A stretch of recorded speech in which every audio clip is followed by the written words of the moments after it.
चीमा साहब ने वैसे तो बड़े विस्तारपूर्वक तरीके नाल सारियां गल्लां तुहाडे अगे रखियां ही ने।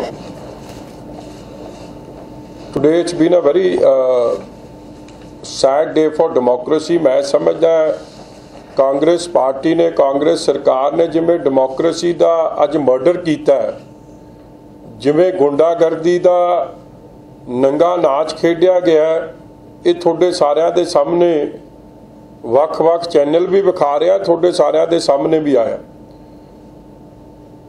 जिवें चीमा साहब ने जिक्र किया सी, इलैक्शन कमीशन अज मैं दावे नाल कह सकदा was hand in gloves with the government, क्योंकि साडे रिपीटेड रिक्वेस्ट तो बाद भी कोई ठोस कार्रवाई या कदम डेमोक्रेसी नूं बचाउण वास्ते, लोकतंत्र नूं बचाउण वास्ते नहीं पुट्टे गए। शुरू तो डे वन तो किवें मामला रली मिली भुगत नाल सरकार ते इलैक्शन कमीशन विच खेडिया जा रहा सी, अज उहदा पर्दाफाश पूरा ही हो गया। 28 नूं सैशन मुकदा, सैशन पहला ही 28 तक रखा गया सी। साडी बार बार मंग तो बाद भी सैशन इसलिए नहीं वधाया जा रहा सी क्योंकि 29 नूं इलैक्शन ऐलाननियां सन। इलैक्शन ऐलानतियां, इलैक्शन ये पहला ही प्री डिसाइडेड सी कि मौका ना दिओ, विधान सभा च कूड़ प्रचार करो तो नाल दी नाल इलैक्शन ऐलान दिओ। मैं समझदा इलैक्शन कमीशन दा काम, मगर उहदा इलैक्शन कमीशन दा असली दफ्तर सीएम हाउस च चल रहा सी। डेमोक्रेसी दा कान फिर अगे किवें कीता?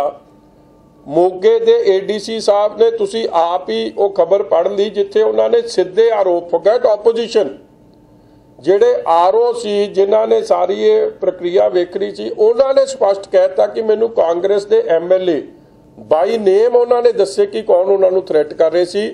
तुसी आने वाले दिनों च वेखोगे कि उस मोगे दे एडीसी गरेवाल साहब नूं भी हुण किवें ये सरकार ट्रीट करूगी, आपदे MLA नाल खलोगी जिहड़ी मर्डर ऑफ डेमोक्रेसी दे लई नाल खलोते सन। अज एक होर सच्चाई जिहड़ी सामने निकल के आई है। एक पासे तो कांग्रेस कह रही सी कि जाखड़ जी कहंदे सी पिंडां च नहीं वड़न देना, फिर कांग्रेस नूं जाखड़ साहब ये जी बकलाहट क्यों होई कि तुहानूं 50% तो वध पेपर रिजैक्ट कराने पे, ते सब तो वध बकलाहट ते घबराहट इन्हां दे वजीरां दे हलकिਆਂ 'ਚ वेखण नूं मिली है। आ डेरा बाबा नानक हो गया, जीरा हो गया, अज कांगड़ साहब के हल्के की गल आई है जिथे पेपर 100% रिजैक्शन, कई जगह 50% रिजैक्शन। फिर ये हालात पैदा किए रिजैक्शन तो बाद कि थोनू वोटर लिस्ट जिहड़ी है वो समय नाल प्रोवाइड नहीं हुई। फिर जिहड़ी पर्चियां देनियां सन उस प्रक्रिया 'च विघन पाए गए। ਜਿਹੜੇ जोन दसे गए सी कि फलाना पिंड फलाने जोन 'ਚ, अज कई पिंड वो जोन की जगह किते होर निकले। हर लैवल ते धांधली की। अज मेरे हल्के 'ਚ भी सवेरे आ मैं फोटो भेज देना, रछपाल सिंह नूं सवेरे ही बूथ कैप्चरिंग करना चाहते सी कांग्रेसी, सोहियां कला पिंड 'ਚ उत्थे अटैक किया। मेरे आप दे कज़न ते जद असीं धरना दिता थाणे ते, क्योंकि जिहड़ा कैंडीडेट खलोता सी, हुण एक पासे कहंदे जी असीं 50% रिजर्वेशन करती लेडीज़ वास्ते। हालात वेखो ना लेडीज़ दे की बनाए गए हैं। उन्हां लेडीज़ नूं जाके ये गल कही गई कि जे प्रचार लई तुसीं निकलोगी ते ना तुसीं बचना ना तुहाडा घर वाला बचना। जिहड़ी पहली वारी चोण लड़ रही है उहनूं ये गल कहती जावे कि तेरा बच्चे की जान खतरे 'च है, तू खतरे 'च है, तेरा घर वाला परिवार खतरे 'ਚ, तो फिर रिजर्वेशन की लोड़ ही क्यों सी? फिर यह जी अखीर 'ਚ उन्हां ते SC एक्ट की दुरवरतों हुई। 48 घंटिया बाद SC एक्ट लाते कई कैंडीडेटां ते। शरेआम अज गुंडागर्दी का नाच वेखण नूं मिलिया। बड़े अफसोस नाल कहना पैंदा है कि अज CM साहब के कॉनवॉय तक ते अटैक करता। किल्लियां वाली पिंड है, CM साहब हैज़ लोकतंत्र च लोकां दी आवाज़ सब तो वड्डी आवाज़ हुंदी है। 11 वारी उस एरिए तो विधान सभा पहुंचे, 5 वारी मुख मंत्री रहे हैं। अज वो सरदार प्रकाश सिंह बादल नूं आपदे घरों निकलना पिया फॉर अ ब्लॉक संमति जिला परिषद जोन। क्यों निकलना पिया? क्योंकि कांग्रेसी गुंडिया ने किलियां वाली बूथ जिहड़ा उन्हां दे घर तो 4 किलोमीटर ते उत्ते कब्जा कर लिया सी। पिंड वाले लोगों ने मांग की कि सीएम साहब जे तुसीं आओ इत्थे, नहीं तो इत्थे बहुत काम खराब हो जाना। उत्थे IAS अफसर भी आए, जिहड़े प्रिसाइडिंग अफसर सन वो भी उत्थे, सारियां ने गल दसी उत्थे की होया ते तुहाडे सामने वेखण नूं। ठीक है, उहदे बाद जदों लोग सीएम साहब ते अटैक किया, जदों भज्जण लगे तो फिर सीएम साहब जदों उत्थे सुखबीर जी उत्थे सन कि उन्हां बंदियां नूं फिर फड़िया गया ते फड़ के उन्हां नूं पुलिस थाने दिता गया कि ये लोग सी जिहड़े उत्थे 200-400 वोट बोगस पाउंदे फिरदे सन। So yes,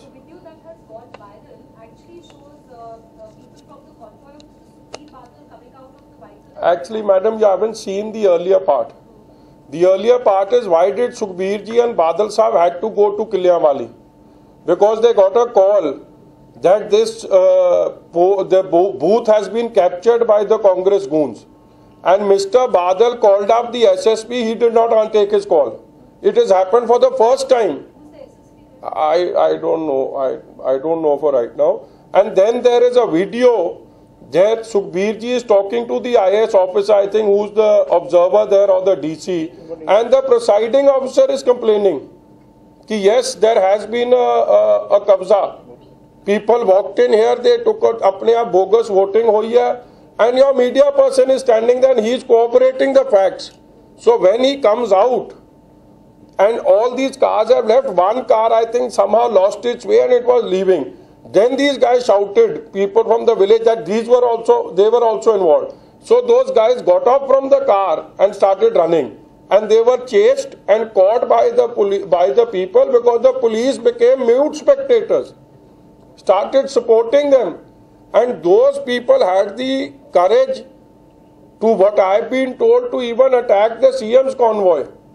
So this kind of gundagardi, where he's also said, and where is the gundagardi being led by whom? One side it is the 2 ministers in Bathinda. A little girl has also been, was not spared. I think Mr. Kangar in one constituency, and there's also talk about Mr. Manpreet Singh in his constituency, which that's why I'm saying today we are giving you part information to what is coming. One candidate of ours whose children are IIM graduates in Mohali, they were kidnapped, I was told. So we are going to give you a full detail by tomorrow, but बड़ा सामने नंगा होके आया, इसलिए मैनू बड़े अफसोस नाल कहना पैंदा कि इन्हां दी इह जी घबराहट जिहड़ी कांग्रेस के लीडरां 'च होई है, आपदे बच्चे खड़े कर ले, आपदे रिश्तेदार खड़े कर ले, ते फिर जद when they saw the ground slipping, थल्लों जमीन खिसकदी दिसी, ते फिर इस तरीके की गुंडागर्दी की है। अफसरां नूं इह कहा गया, प्रिसाइडिंग अफसर, क्योंकि प्रिसाइडिंग अफसर कौन ने? पोलिंग अफसर पोलिंग स्टेशन 'च कौन ने? कोई टीचर है, कोई किसी महकमे का। उन्होंने कहा कि जे अज तू इस बंदे दे आखे ना चलिया, रात नूं की कीता इन्होंने? रात नूं मीटिंगां कीतियां, कांग्रेसी जिहड़ा मेन लीडर सी उन्होंने दसता कि तेरे 100-150 बूथ है, आ प्रिसाइडिंग अफसर ने पहला उसकी मर्जी नाल लाए, मगर जे क्योंकि सारे तो मर्जी नाल लग नहीं सकते सी, जिहड़े रह गए उन्होंने कॉन्टैक्ट नंबर एक्सचेंज कराते, नाल ये कहता कि जे सानू ये हलका इंचार्ज कह दूगा कि थोड़ा रवैया ठीक नहीं सी, तो फिर थोड़ी रब जान बचावे after the 19। This is the kind of democracy जिहड़ा लोकतंत्र का घान वेखण नूं मिलिया। आई थिंक बाकी इन फुल डिटेल, क्योंकि वी आर स्टिल कलैक्टिंग इन्फॉर्मेशन, कल तुहानूं एक पूरी डिटेल इहदी दवांगे कित्थे कित्थे की कुछ होया। और मैं बड़े अफसोस नाल कहना कि जो गुंडागर्दी भावें वो फरीदकोट 'च वेखण नूं मिली, भावें वो कोटकपूरे 'च, और किवें लोकतंत्र का घान किया गया। हाई कोर्ट ने पहला भी उस डेमोक्रेटिक राइट्स नूं साडे नूं बचाया, असीं गां भी हुण हाई कोर्ट वाली आस करांगे कि ये जिहड़ा फंडामेंटल राइट टू वोट है वो भी जिहड़ा साडे तो खोया जा रहा है, ਉਹਦੇ बारे भी हाई कोर्ट इंटरवेंशन करके ਇਹਦੇ ਸਾਨੂੰ इंसाफ दवा।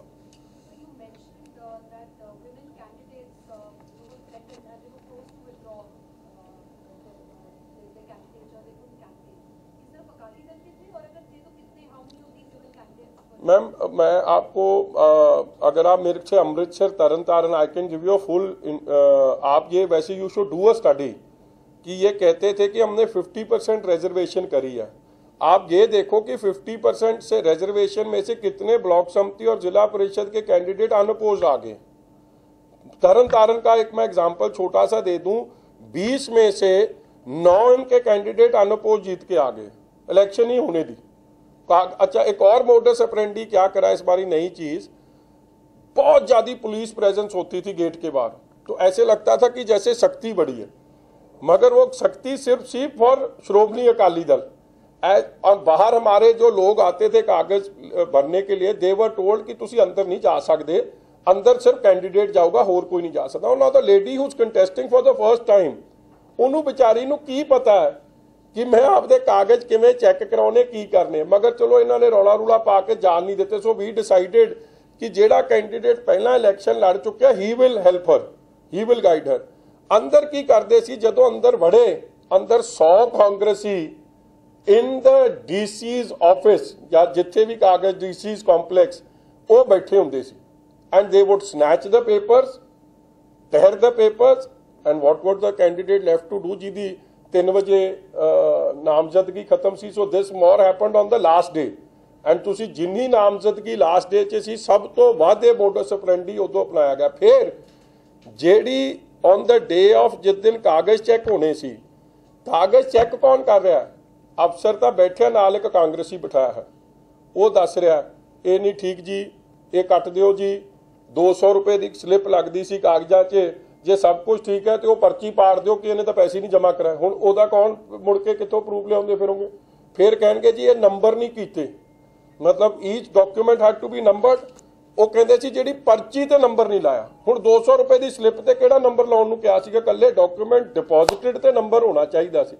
Every trick under the sun was used to cancel papers.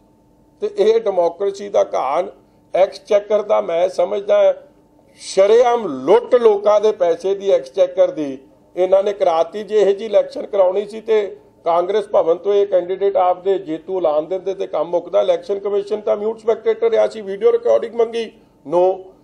ਕਿਹਾ ਕਿ ਤੁਸੀਂ PSF ਲਾ ਦਿਓ, CRPF ਲਾ ਦਿਓ, ਉਹੀ ਗੱਲ ਹੋਈ। ਅੱਜ ਪੁਲਿਸ ਕੀ ਕਰ ਰਹੀ ਸੀ? ਜੇ ਪੁਲਿਸ ਮਾੜਾ ਜਿਹਾ ਵੀ ਡੰਡਾ ਚੜਾਉਂਦੀ ਤੇ ਫਰੀਦਕੋਟ 'ਚ 20 ਨੰਗੀਆਂ ਕਿਰਪਾਨਾਂ ਵਾਲੇ ਅਕਾਲੀ ਦਲ ਮਾਨ ਦੇ ਭੱਜ ਸਕਦੇ ਸੀ। ਅੱਜ ਕੋਈ ਚੜੀ ਫੜਕ ਸਕਦੀ ਸੀ? ਇਹੀ ਪਾਰਲੀਮੈਂਟ ਦੀ ਇਲੈਕਸ਼ਨ ਹੁੰਦੀ ਹੈ, ਉਹੀ ਹੁੰਦੀ ਹੈ। ਪੋਲਿੰਗ ਪਰਸੈਂਟੇਜ ਟੱਚਸ 80-85%, ਅੱਜ ਕਿੱਥੇ ਡਿੱਗ ਗਈ ਹੈ? 50%, 50-55% ਤੇ ਵੀ ਨਹੀਂ ਰਹਿ ਗਈ। ਵਾਏ ਲੋਕਾਂ ਦੇ ਮਨ 'ਚ ਹੀ ਇੰਨਾ ਡਰ ਪਾਤਾ ਕਿ ਬਾਹਰ ਜਾਊਂਗੇ ਕਿ ਝੂਠਾ ਪਰਚਾ ਹੋ ਜੂ, ਮੁੜ ਕੇ ਸਾਲ ਨਜਿੱਠਦੇ ਰਹੋਗੇ ਉਸ ਪਰਚੇ ਨੂੰ। ਸਾਡੇ ਮੇਨ ਬੰਦਿਆਂ ਦੀ ਪਰਚੇ ਕਰਦੇ। ਜੇ ਬਾਦਲ ਸਾਹਿਬ ਤੇ ਸੁਖਬੀਰ ਜੀ ਤੇ ਪਰਚੇ ਕਰਨ ਦੀ ਸੋਚ ਰਹੇ ਆ ਤੇ ਬਾਕੀ ਦੀ ਤਾਂ ਗੱਲ ਹੀ ਛੱਡ ਦਿਓ ਨਾ, ਕੀ ਹੋ ਰਿਹਾ ਉੱਥੇ। ਅਸੀਂ ਧਰਨਾ ਲਾਇਆ, ਧਰਨਾ ਇਸ ਲਈ ਲਾਇਆ ਕਿਉਂਕਿ ਬੰਦੇ ਨੂੰ, ਕੈਂਡੀਡੇਟ ਨੂੰ ਅਗਵਾ ਕਰਤਾ, ਇੱਕ ਗੁਰਸਿੱਖ ਦੀ ਪੱਗ ਲਾਤੀ, ਬਾਲਾਂ ਨਾਲ ਉਹਨੂੰ ਧੋਇਆ, ਦਾੜੀ ਪੁੱਟਤੀ। SC ਕੈਂਡੀਡੇਟ ਸੀ, ਉਹਦੇ ਮੁੰਡੇ ਨੂੰ ਅਗਵਾ ਕਰਕੇ ਲੈ ਗਏ। ਧਰਨਾ ਲਾਇਆ, ਪਰਚਾ ਦਰਜ ਹੋ ਗਿਆ। ਮੁੜ ਕੇ ਕਹਿੰਦੇ ਜੀ ਇੱਥੋਂ ਪ੍ਰੈਸ਼ਰ ਪਿਆ ਚੰਡੀਗੜ੍ਹੋਂ। 48 ਘੰਟੇ ਬਾਅਦ ਤੇ SC ਐਕਟ ਮੇਰੇ ਸਾਰੇ ਕੈਂਡੀਡੇਟਾਂ ਦੇ ਲਾਤੀ। ਮੇਰੇ ਆਲ I know about my constituency, my 8 we are getting, that's why I'm saying tomorrow we are going to give a lot of information. Now this is like I have reached here, so I'm giving my information, but this is large scale the modus operandi that has been followed. Vikram ji, एक दूसरा issue भी है कि पाकिस्तान से आने के बाद almost every day Navjot Singh Sidhu एक प्रेस कॉन्फ्रेंस कर रहे हैं और हर प्रेस कॉन्फ्रेंस में उनके बयान बदल जाते हैं। आज उन्होंने कहा कि भारत सरकार को कदम उठाना चाहिए। उससे पहले वो कह चुके थे कि पाकिस्तान से उनको ट्वीट भी आ गया है, मेल भी आ गई है, कॉरिडोर खुल रहा है, वो भी अनाउंस कर चुके थे।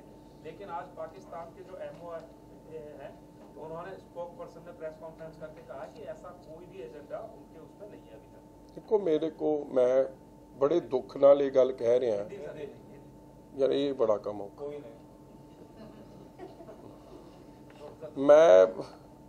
मैं बड़े दुख से ये बात बोल रहा हूं कि एक सीनियर कैबिनेट के मिनिस्टर हुए पंजाब से और इतनी मिसलीडिंग बातें करें, उसका हमको सबको दुख है। करतारपुर साहब का जो कॉरिडोर का लांगे का इशू है वो हमारे सबके दिल के बहुत नज़दीकी है और पिछले 70 सालों से इस बात की लड़ाई श्रोमणी अकाली दल, श्रोमणी गुरुद्वारा प्रबंधक कमेटी, दिल्ली गुरुद्वारा प्रबंधक कमेटी और अलग अलग सिख जथेबंदियां लड़ते आ रही हैं। मगर अफसोस से कहना पड़ता है कि अपनी एक गलती छुपाने के लिए नवजोत सिंह ने, पंजाब के कैबिनेट मिनिस्टर ने, जो उन्होंने आर्मी के पाकिस्तान के जनरल ISI के हेड को, कमर बाजवा को जो झपकी डाली थी, उसको छुपाने के लिए गलती को उन्होंने श्री गुरु नानक देव जी महाराज की वे नाम पे सियासत कर दी। लांगा खुलना चाहिए, ये तो कोई दो राय नहीं। मगर क्या आज मैं पूछना चाहता हूं नवजोत सिंह से और कांग्रेस पार्टी से, आपको आज तो बड़ी चिंता हो गई है। ये राहुल गांधी जी के दादाजी थे, अगर उस वक्त अपने ठीक फैसले करे होते तो 4 किलोमीटर वो इधर ही दरबार साहब, करतारपुर साहब होना ही हिंदुस्तान में था, उधर होना ही नहीं था। गलत फैसले उस वक्त के जवाहरलाल नेहरू जी के आज सब भुगत रहे, 70 साल से हम भुगत रहे। वो तो बात एक तरफ रह गई। दूसरी बात कि देखो, आज गुरु नानक साहब के नाम पे कोई सियासत करेगा या गुरु ग्रंथ साहब महाराज के नाम पे कोई सियासत करेगा तो फिर गुरु साहब आप ही उसका असली चेहरा सबके सामने रख देते। यहां से बार बार बोल रहे हैं जी, मेरे को तो समझ आ रही कि ये नवजोत सिंह ये हिंदुस्तानी है कि ये पाकिस्तानी है। मेरे को तो आज इस पे बात पे वो चिंता होगी, क्योंकि हिंदुस्तान की बात कम करते, उधर की बात ज्यादा करते कि वो चिट्ठी भेजो, चिट्ठी भेजो, चिट्ठी भेजो। आज तो उनके स्पोक्स पर्सन ने स्पष्ट कर दिया कि हमने तो कोई बात चलाई नहीं है, कोई बातचीत हो नहीं रही है। आप दूसरी देश की बात और स्पेशली पाकिस्तान की बात कर रहे हो, जिसके हाथ उस ISI जनरल के, पाकिस्तानी आर्मी जनरल के खून से लथपथ है। आज मैं उनसे पूछना चाहता हूं, जिसका आज ही वो BSF का नरेंद्र कुमार जी हैं जो कांस्टेबल शहीद हुए हैं, क्या उसके परिवार को क्या मुंह दिखाएंगे राहुल गांधी और ये कांग्रेस पार्टी कि जो पीछे से उनको पाकिस्तानी फौज ने गोली मारी और फिर उसका गला काट दिया, आंखें निकाल दी। वो परमजीत था वहीं पुई वाला, उसकी सिर कलम कर दिया। इस तरीके से जो लोग शहीद करे जा रहे हो और ये इनके मंत्री भाषा उनकी बोल रहे, ऐसे दिखाने की कोशिश कर रहे हैं सारे हिंदुस्तान में कि वो पाकिस्तान तो सब कुछ करना चाह रहा है, हिंदुस्तान ही गलत है। मेरे को तो ऐसा पहली बार ही देखने को मिल रहा है। मैंने तो ये देखा ही नहीं है सिस्टम। आज तो उनके आपको स्पोक्स पर्सन ने कह दिया कि हमने तो कोई अभी ऑफिशियल बातचीत नहीं हुई, और उनको सेकंड सवाल क्या करा गया, you will be shocked at the statements that have been made by that spokesperson. कहते जी ब्लेटेंट ह्यूमन राइट्स वायलेशन हो रही है in India occupied Jammu and Kashmir. मैं पूछना चाहता हूं राहुल गांधी से कि does he agree with this spokesperson statement? Then the other statement he makes that the Indian occupied forces are committing barbaric acts on the people of Jammu and Kashmir. मैं राहुल गांधी से पूछना चाहता हूं, do you agree with this Pakistani spokesperson's views? Then he goes on to further say that Pakistan denounces the use of force by Indian army on Indian occupied Jammu Kashmir.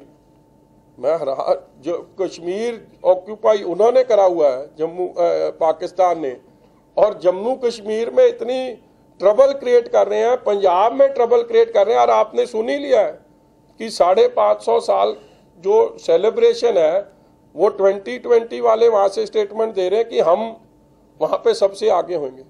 So which side of the fence is Navjot Singh Sidhu? Who's he talking on whose behalf? Because Sushma Swaraj ji, आप सब पढ़े लिखे लोग हो, समझदार लोग हो, लांगा चाहते हो खुलना चाहिए, हम भी चाहते हैं, मगर आप ऐसी घटिया सियासत ना करें जो इतनी मिसलीडिंग, लोगों के इमोशंस के साथ मत खेलें। आप पाकिस्तान के साथ हिंदुस्तान के एक्सटर्नल अफेयर्स मिनिस्टर कह रहे हैं कि कोई बातचीत नहीं हुई। VK सिंह साहब जो जनरल रहे हमारे आर्मी के और आज मिनिस्टर ऑफ स्टेट है एक्सटर्नल अफेयर्स, वो कह रहे हैं कि कोई बातचीत नहीं।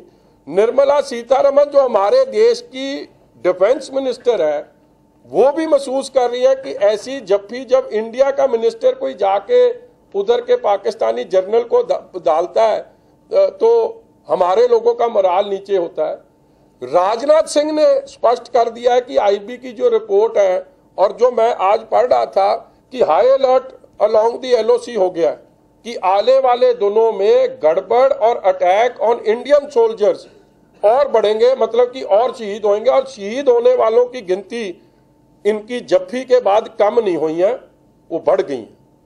सो एक कृपा करे, देश को बताने का काम करे कि ये मैंडेट ये जब बोलते हैं तो पाकिस्तान के लिए बोलते हैं, पाकिस्तानी जर्नल के लिए बोलते हैं और यहाँ के लिए बोलते हैं। अगर तो वहां के लिए बोलते हैं तो फिर तो ठीक है, अगर यहाँ के लिए बोलते हैं फिर हिसाब मांगे उस जनरल से जिससे जिनके गले लगे हैं कि इधर जो ये कांस्टेबल नरेंद्र सिंह अब शहीद हुआ है या कितने पहले शहीद हो गए हैं, उनको इंसाफ दिलवाएंगे कि नहीं दिलवाएंगे कि अपनी जफ्फी डालते रहेंगे अपनी छोटी सोच के लिए।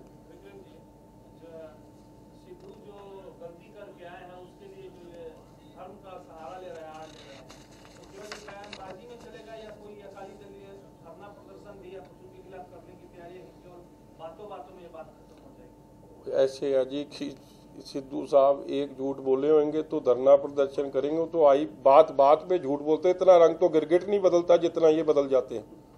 वो उसके रंग को भी बदलने में समय लगता है, ये तो हर मिनट के बाद रंग बदल जाते हैं। कभी राधे माँ की बात करते थे, कभी बापू आसाराम की बात करते थे, वो पता नहीं आपको लेटेस्ट फोटो दिखा देते हैं।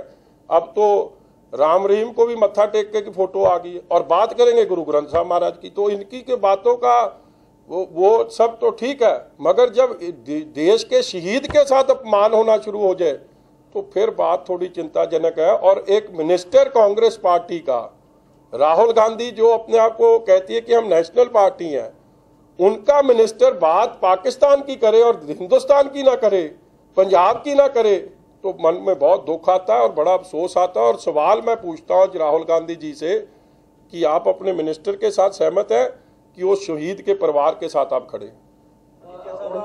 ये आपके पास पता नहीं है फोटो आई होंगी कि नहीं आएंगी, अब वो बोलना शुरू हो गया है कि ये मॉफ्ट है, ये तो बोलेंगे।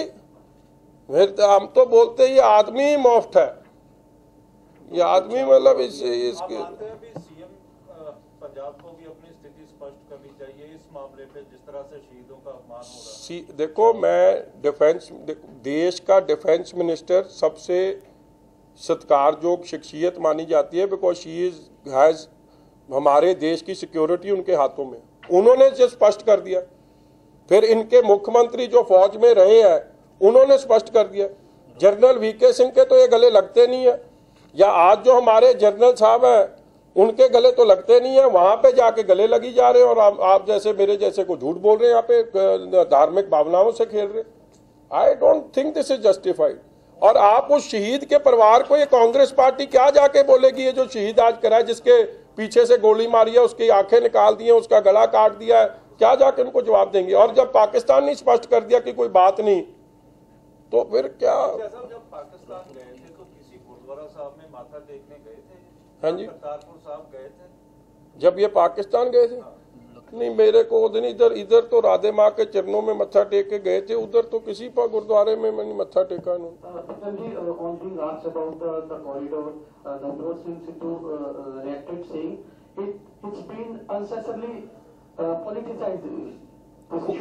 Sir, who is politicizing the issue? Nobody else but Navjot Singh himself. He hugged the general and we all felt it was out of line. Why did we feel that? Because all of us are patriotic Indians. We felt that a person who's responsible for the killing of our soldiers, for the killing of number of Indians, how can you go and hug that fellow? So to cover up that, he started playing with the emotional card. Now it's okay, for some time we all tend to believe what he was saying, that maybe there's some truth in the matter. But today the spokesperson has come out and said that there is no talk about opening up the corridor. Now how can you start saying that the Pakistanis are right and the Indians are wrong? I fail to understand how a minister in the Congress government in Punjab, a person who's an Indian citizen is actually telling the Indians that you are wrong and the Pakistanis are right, when we've always known that the Pakistanis have double-crossed us on every issue. What does he have to say about? I want to ask Rahul Gandhi, is he in agreement with what Pakistan is saying, or is he in agreement with what is happening to us, how our soldiers are being beheaded? Does he stand with those families, or does he stand with the Pakistanis, with the general who's responsible for all this chaos? And everybody in Pakistan knows that the present Prime Minister Imran Khan is a puppet Prime Minister of the Pakistan forces. He is an ISI propped up Prime Minister. So how can you be talking his language and not the language of Indians or people, soldiers who are losing their lives? He also reacted on the language used by Mr. Sukhbir Singh Badal yesterday. He reacted on the same way today. Who Navjot Singh Sidhu. reacted? The language used by Mr. Sukhbir Singh Badal yesterday, that he has gone mental. He reacted on the same way on being asked about the language used by Mr. Sukhbir Singh Badal. See, what language? I think let's not dilute the issue. A soldier has lost his life yesterday. His body has not even reached his house. His parents, his wife still wait for that body. And I find it very demeaning and shameful that a minister in the Congress government is speaking the language of the ISI and the Pakistani general. I condemn it, and I want Rahul Gandhi to come out clearly and put his views, whether he stands with the ISI or does he stand with the people who have been martyred on the Indian side. ਚੱਕਦੇ TV ਨਾਲ ਜੁੜੇ ਰਹਿਣ ਲਈ ਸਾਡਾ channel subscribe ਕਰੋ। Video ਸਭ ਤੋਂ ਪਹਿਲਾਂ ਦੇਖਣ ਲਈ ਬੈਲ ਆਈਕਨ ਤੇ ਕਲਿੱਕ ਕਰਨਾ ਨਾ ਭੁੱਲਿਓ।